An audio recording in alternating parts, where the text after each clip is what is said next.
Asiya case اصل میں ہے کیا؟ آئیے جانیے اس کیس کی اصل کہانی۔ 14 جون سن 2009 کو ننکانہ صاحب کے ایک نواحی گاؤں میں کھیتوں میں کام کرنے والی آسیہ مسیح نامی ایک مسیحی عورت نے مسلمان عورتوں سے مذہبی بحث کی اور دوران بحث مسلمان عورتوں کو مشتعل کرنے کے لیے حضرت محمد مصطفیٰ صلی اللہ علیہ وآلہ وسلم کی شان میں گستاخیاں کرنا شروع کر دیں، جس کے بعد جب گاؤں کی مسلمان برادری نے قانونی کارروائی کے لیے تھانے سے رجوع کیا اور 5 دن کی مسلسل جد و جہد کے بعد 19 جون سن 2009 کو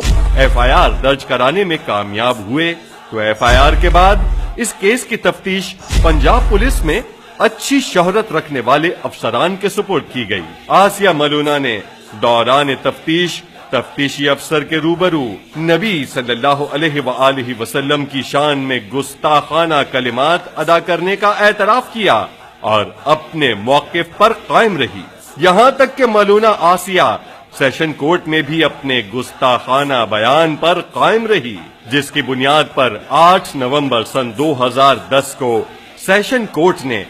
آسیہ ملونہ کو گستاخی رسول کی مرتکب قرار دیتے ہوئے اسے پھانسی کی سزا سنا دی۔ جب عدالت نے گستاخ رسول آسیہ مسیح کو ثبوت و شواہد کی روشنی میں سزائے موت سنائی تو اس وقت کا گورنر پنجاب سلمان تاثیر جیل میں آسیہ ملونہ سے ملاقات کے لیے پہنچ گیا اور آسیہ ملونہ سے یکجہتی کرتے ہوئے قانون تحفظ ناموس رسالت صلی اللہ علیہ وآلہ وسلم کو ہی کالا قانون قرار دے دیا۔ پھر جو کچھ ہوا وہ دنیا کو معلوم ہے۔ پاکستانی قانون کے مطابق 295C کے کیس سیشن کورٹ کے بعد اپیل میں ہائی کورٹ ضرور جاتے ہیں، اس لیے یہ کیس بھی لاہور ہائی کورٹ گیا۔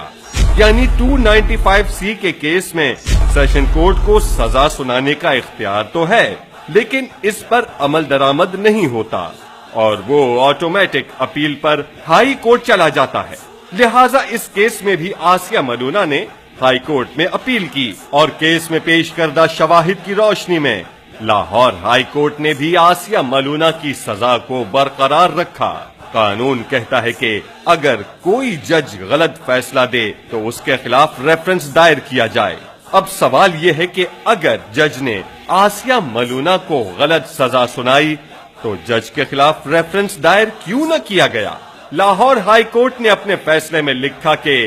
آسیہ مسیح کے وکیل اس بات کو ثابت نہ کر سکے کہ آسیہ مسیح کے ساتھ کوئی زیادتی ہوئی ہے۔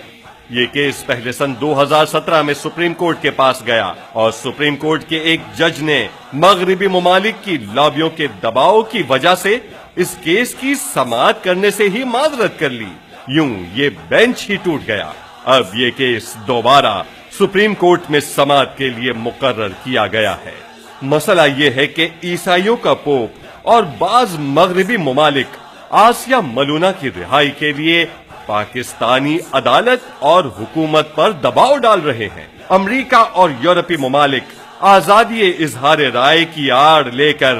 ہمارے آقا و مولا صلی اللہ علیہ وآلہ وسلم کی شان میں گستاخی کی حوصلہ افزائی کرتے ہیں۔ ہائی کورٹ میں آسیہ ملونہ کو گستاخی رسول کے جرم میں سزا سنائی جا چکی ہے۔ اب اگر آج اسے چھوڑ دیا گیا تو ملک میں انارکی و افراتفری پھیل جائے گی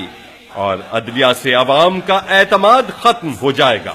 جس کے بعد کہیں ایسا نہ ہو کہ لوگ قانون ہاتھ میں لے کر خود ہی گستاخان رسول صلی اللہ علیہ وآلہ وسلم کے فیصلے کرنے لگ جائیں۔